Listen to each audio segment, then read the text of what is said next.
आज हम आपको एक ऐसी सच्ची और सनसनीखेज कहानी सुनाने जा रहे हैं जो आपके रोंगटे खड़े कर देगी।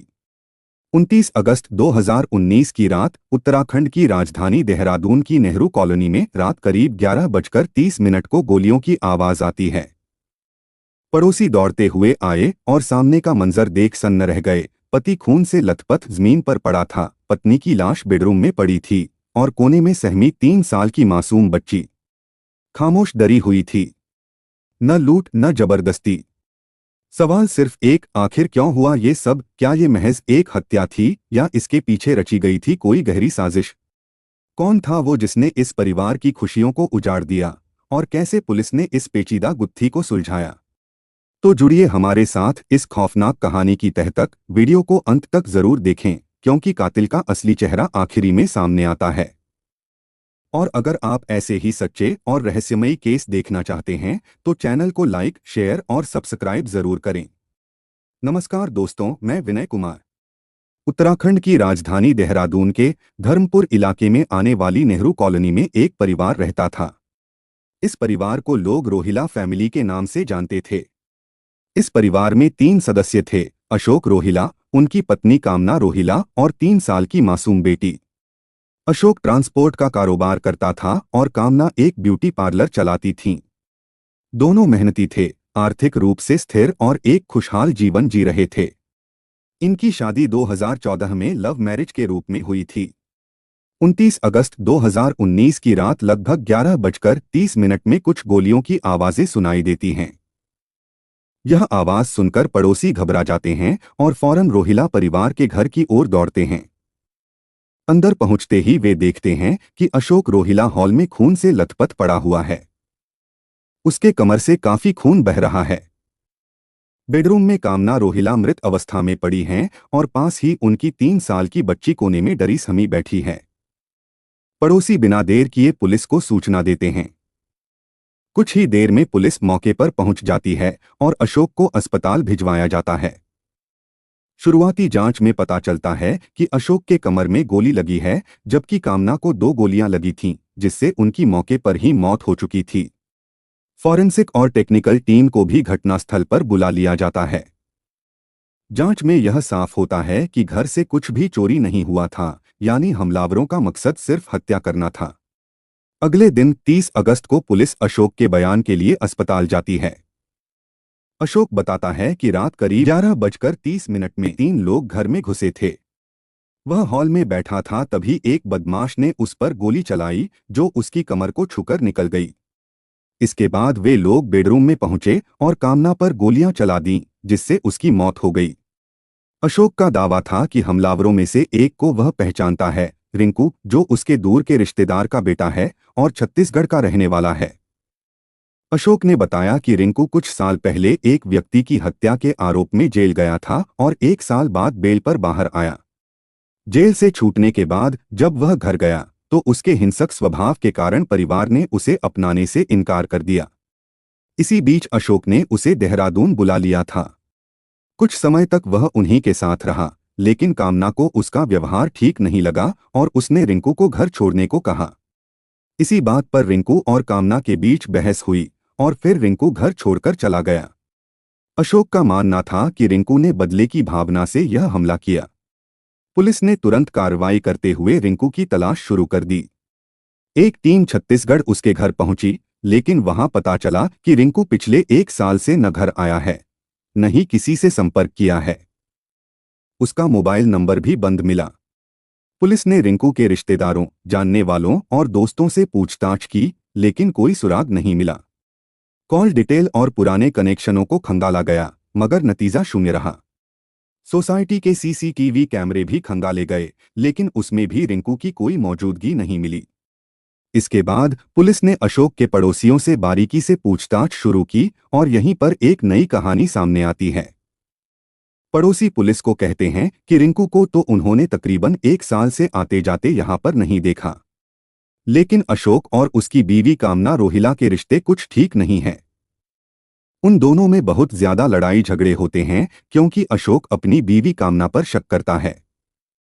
अब हालांकि पुलिस का जो प्राइम सस्पेक्ट था वो रिंकू ही था, लेकिन पुलिस को चारों दिशाओं में अपनी जांच करनी होती है और यह छोटा सा क्लू जो पुलिस को मिला था। इसी के चलते पुलिस अशोक की सीडीआर यानी कि कॉल डाटा रिकॉर्ड निकालती है। क्योंकि अशोक ट्रांसपोर्ट का काम करता था, उसके पास हजारों कॉल आया करते थे। लेकिन पुलिस उसके मोबाइल की सीडीआर में एक पैटर्न को नोट करती है। उन्हें 2 नंबर ऐसे मिलते हैं जिन पर अशोक 1 साल पहले भी काफी बातें किया करता था, और जिस दिन यह हत्याकांड हुआ उससे 2 या 3 दिन पहले अशोक ने उन दोनों नंबर पर बहुत ज्यादा बात की थी। लेकिन पूरे साल भर के दौरान बीच में उन नंबर पर कभी भी बात नहीं की गई थी, और यही बात पुलिस को खटक जाती है। पुलिस उन नंबर्स की डिटेल निकालती है तो मालूम चलता है कि वो नंबर गौरव शर्मा और दीपक शर्मा नाम के 2 सगे भाइयों का है जो मेरठ में रहते हैं।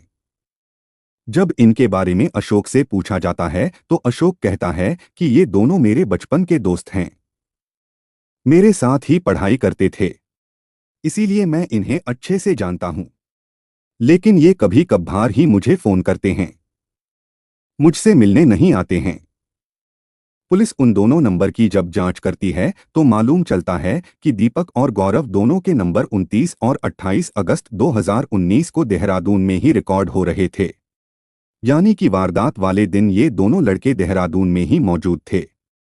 पुलिस इन दोनों लड़कों से संपर्क करती है और जब इनसे यह पूछा जाता है कि 28 और 29 अगस्त को वो कहाँ थे, तो वह सीधा सीधा कहते हैं कि वह अपने घर मेरठ में थे। तो यहाँ पर सवाल यह उठता है कि आखिर दीपक और गौरव पुलिस से झूठ क्यों बोल रहे थे, और इसी के चलते पुलिस शक के बिना पर इन दोनों लड़कों को अरेस्ट कर लेती है। सख्ती से जब इनके साथ पूछताछ होती है और इनको इनकी लोकेशन के बारे में बताया जाता है तो ये दोनों टूट जाते हैं और यह पुलिस को कहते हैं कि 28 और 29 अगस्त 2019 को यह दोनों देहरादून में ही थे। इनके साथ एक इनका तीसरा दोस्त भी था जिसका नाम प्रवेश था, और इन तीनों ने ही मिलकर कामना की हत्या की है। साथ ही अशोक के ऊपर भी हमला किया था। जब पुलिस इनसे कारण पूछती है तो यह पुलिस को कहते हैं कि इस पूरे हत्याकांड का जो मास्टरमाइंड है वह कोई और नहीं बल्कि कामना रोहिला का पति अशोक रोहिला ही है। यह पुलिस को कहते हैं कि उस रात ये तीनों अशोक के घर में गए थे। अशोक ने घर का दरवाजा पहले से ही खोल के रखा हुआ था।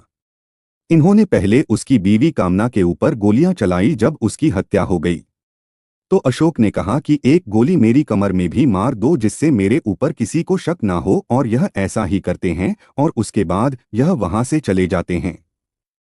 लेकिन सवाल यह उठता है कि आखिर अशोक रोहिला अपनी बीवी को क्यों मरवाना चाहता था, और अगर अशोक की बीवी को इन तीनों ने मारा है तो उसका रिश्तेदार रिंकू कहाँ है।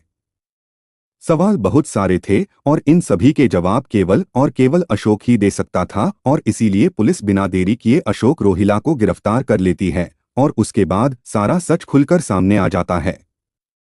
दरअसल अशोक अपनी बीवी कामना को मारने का प्लान 1 साल से बना रहा था, और अशोक यह बात जानता था कि उसका एक रिश्तेदार है रिंकू जिसके ऊपर कई क्रिमिनल केसेस लगे हुए हैं, और क्यों ना ऐसा कर दिया जाए कि कामना की हत्या करके उसका इल्जाम रिंकू के ऊपर लगा दिया जाए। और इसी प्लान के चलते अशोक रिंकू को अपने घर रहने के लिए बुलाता है। उसके बाद अपनी बीवी कामना को भड़काता है कि इसे घर से निकाल दो, जिस कारण से कामना और रिंकू में झगड़े होते हैं और रिंकू घर छोड़कर चला जाता है। अशोक ने ऐसा इसलिए किया था कि कामना की हत्या के बाद उसका इल्जाम रिंकू के ऊपर लगाया जा सके। जब रिंकू घर छोड़कर चला जाता है तो अशोक मेरठ में रहने वाले अपने 2 दोस्तों से संपर्क करता है जिनका नाम दीपक शर्मा और गौरव शर्मा था। यह उन्हें 2 लाख रुपए देता है और उन्हें कहता है कि रिंकू नाम के एक व्यक्ति को रास्ते से हटाना है। अब यह दिन था अगस्त 2018 का, जिस दिन अशोक रोहिला का बर्थडे था। अशोक अपने दोस्त गौरव और दीपक को देहरादून बुला लेता है। साथ ही उनके साथ एक तीसरा व्यक्ति परवेश भी आता है। साथ ही वह रिंकू को भी अपने बर्थडे पार्टी में इनवाइट कर लेता है। यहाँ पर रिंकू को पूरी रात शराब पिलाई जाती है। उसकी शराब में नींद की गोलियां भी मिलाई जाती है जिससे वह बेहोश हो जाता है।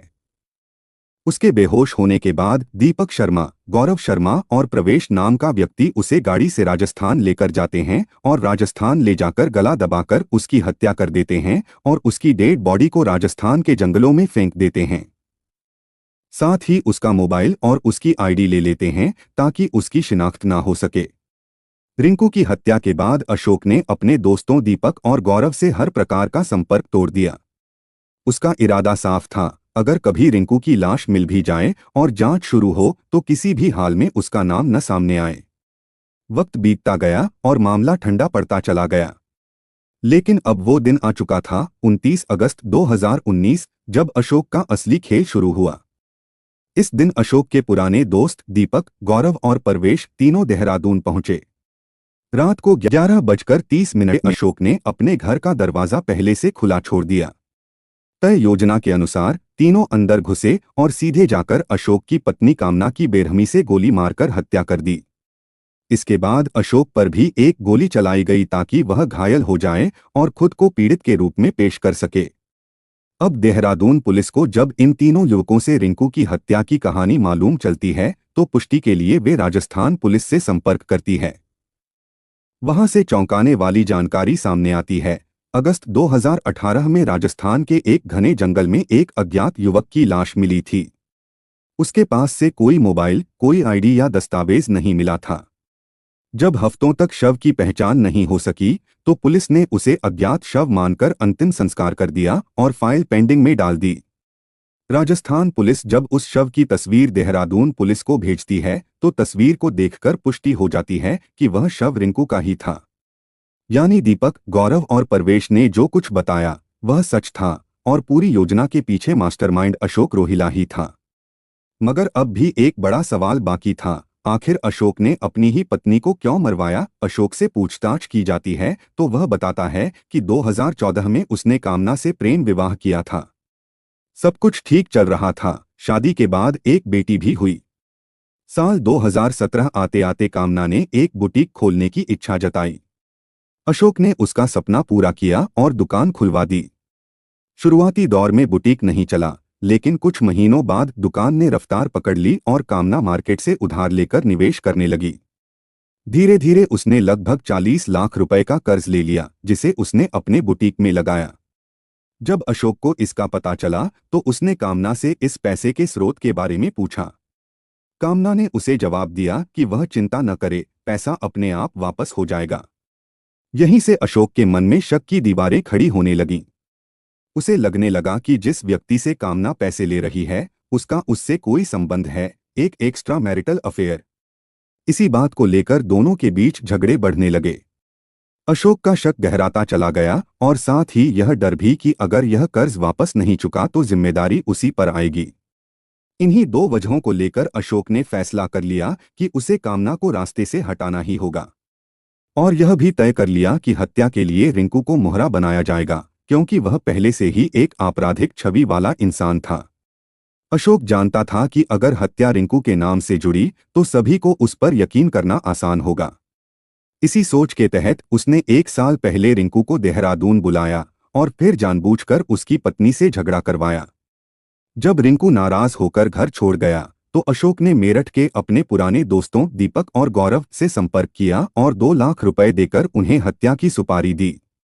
अगस्त 2018 में अपने जन्मदिन के मौके पर अशोक ने इन दोस्तों को देहरादून बुलाया। साथ ही उसने रिंकू को भी बुला लिया। रिंकू को रात भर शराब पिलाई गई, जिसमें नींद की गोलियां मिलाई गईं। जब वह बेहोश हुआ तो उसे कार में डालकर ये लोग राजस्थान ले गए। वहां जाकर सुनसान जंगल में उसका गला दबाकर हत्या कर दी और शव को फेंक दिया। पहचान छिपाने के लिए उसका मोबाइल और आईडी भी गायब कर दी गई। रिंकू की मौत के बाद अशोक ने दोस्तों से संपर्क बंद कर दिया और पूरे 1 साल तक वह सामान्य जीवन जीता रहा, जैसे कुछ हुआ ही न हो।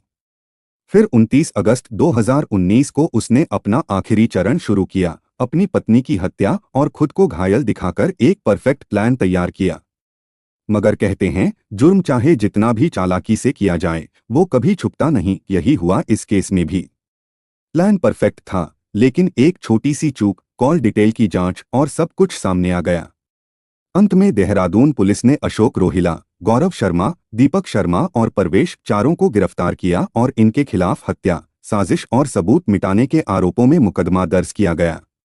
चार्जशीट दायर हुई और आज चारों आरोपी जेल में हैं। कानून अपना काम कर रहा है और आने वाले समय में इन्हें सजा भी जरूर मिलेगी। शक और लालच इंसान को इस हद तक अंधा कर देता है कि वो अपने सबसे करीब के रिश्ते तक मिटा देता है। लेकिन कोई भी साजिश चाहे कितनी भी चालाकी से रची गई हो, सच एक दिन सामने आ ही जाता है। इसलिए रिश्तों में भरोसा रखें। शक में मरने से बेहतर है बात करके सुलझाना। और याद रखिए, कानून से बचा कोई नहीं है, न पहले बचा था, न आगे बचेगा।